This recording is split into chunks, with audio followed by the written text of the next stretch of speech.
Today we're going to show you how to play Imminent Peril online. The online version of the game is hosted on playingcards.io.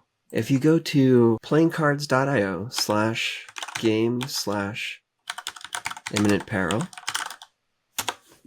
this is where you can spawn a room for your own game. Just click Start to create a room. This will create a unique room with a unique code for your friends and you to play in. You can click the copy link here, or just share this URL to anyone that wants to join you. When you enter the room, you'll be automatically seated, and you don't necessarily know who you are, so I like to do a full reset. That way you can click on any player seat. I recommend the most experienced players to take the first seats. If somebody joins partially through, you can click on the triple dots here and they can stand up, or you can do a full reset again. You can double click on the name to change it. In this interface, you can flip cards by clicking on them or tapping on the app. You can hover your mouse over them to zoom or long press, and you can click and hold to drag either into your hand or onto the board. If a holder is set up for a specific element, you'll see a snap shape underneath, and it'll pull itself into that. In mobile, to drag a card, you would have to long press and then drag your finger to your hand. For certain elements of the board, the only way to interact with them is buttons. That prevents players from accidentally changing a die roll or flipping a card or changing a card after the game has been set up. On the left are some menu options. You can get a link to the room from here. These are the start guides and the documentation for the playingcards.io interface, not Imminent Peril's interface specifically. Everything you need to know should be in this video. In players and sharing, you can see who's in what seats and change your own seat, or click no seat to stand up. If you wanted to make the game password protected, you can click on host settings and add a password to the room. Then for this particular URL, anyone would need a password to come in and play. Also, you can click here to expand to full screen mode. Once all your players are seated and have set names for themselves, you'll want to deal them in. This will give them their player cards and target cards, and any unused seats are just left upside down. If you don't know how to play, we have another YouTube video linked below that has the full instructions. Gameplay is really no different than having the game at home in front of you, so I'll just cover how to use this interface to play. Next, you'll want to roll the scenario. So click Roll Scenario and Roll Scenario. You can hover over cards to get a closer view at each of them. So this scenario, looking at the dice below, 1 is Oddly Quiet, 5 is Aquarium, 6 is Elderly, 3 is Elves.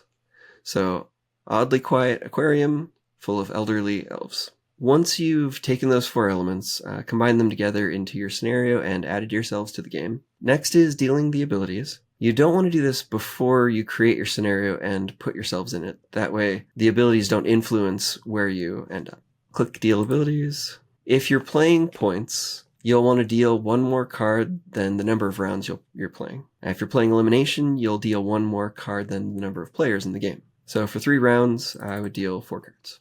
And click Deal Abilities. Your cards are now at the bottom of the screen. Each player sees their own hand, so each of their views will be different. And you can hover over your cards to see what the cards are. If you're playing on a phone, you can long press a card to see the zoom in. Every round, you'll want to switch targets so that you're constantly putting a new person in peril. So click Next Targets at the beginning of each round, and that shifts the targets over.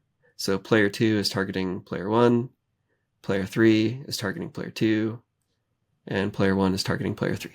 So each round, that just shifts. If you ever wind up with yourself, you just shift again. So each round, players will put each other into peril, and then they'll have to describe how they're surviving their peril using ability cards. When they're ready, they pull an ability card out of their hand by clicking and dragging, and it automatically flips upside down in front of them. Once everyone is ready, you can start with the Me First player and begin revealing your cards and explaining how you're trying to survive. Once everyone has explained how they're trying to survive and does their recap for the vote, the way that voting works is dragging these vote tokens onto a player card. Votes should happen all at the same time, so you should wait for every player to be holding a vote token. Once everyone is ready, you can start a countdown, so 3, 2, 1, and everybody drops them at the same time, onto the player. You can see how it automatically snaps to a player, whereas down here there's no auto snap. Once everyone has voted and they've explained their consequences, what happens next depends on the type of game you're playing. If it's points games, you just hit next target.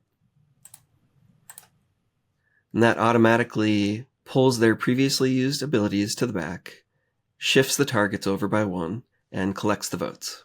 Every round, you'll want to move the Me First token over to the next player, so a different player begins each round. I've skipped forward 1 round to demonstrate what happens in an elimination game. So here, Aaron, me, got the most votes. I would explain how my character met their end, and instead of just hitting the next button, I click the skull, and what that does is removes my target card from circulation and turns it upside down. So I'm still here and seated, but I'm no longer in the rotation. And you'll see when I hit next targets, the 2 active players still have targets, I still have a history of my play, and the game goes forward. If somebody is going to do the wildcard rule, they would pick an ability from their hand, just drop it into the discard pile. I like to flip it right side up so it's clearly the discard pile versus the source pile. And then they'll pull an ability card from the top of the deck here into their hand. That lets them see it, read it, and prepare like normal, and we're trusting that they bring the correct card out of their hand to put down for play. Some cards allow you to pull a card out of the discard pile to use. To do that, click the magnifying glass on the upper right corner here, click on the card that you would want to pull out, and click the search, and it pulls it into your hand. In Imminent Peril, all of the gameplay and rules that you need to know are in 1 card. If you look at the bottom right corner, you can see both sides of that 1 card are available to look at anytime. Gameplay and all of the rules. While we are thrilled to be able to offer this online version of the game for anyone, anywhere to try it out, we are launching a real-life version of this game on Kickstarter right now. If you haven't yet, check out our Kickstarter page and help us bring this game to life. Have fun and good luck surviving Imminent Peril.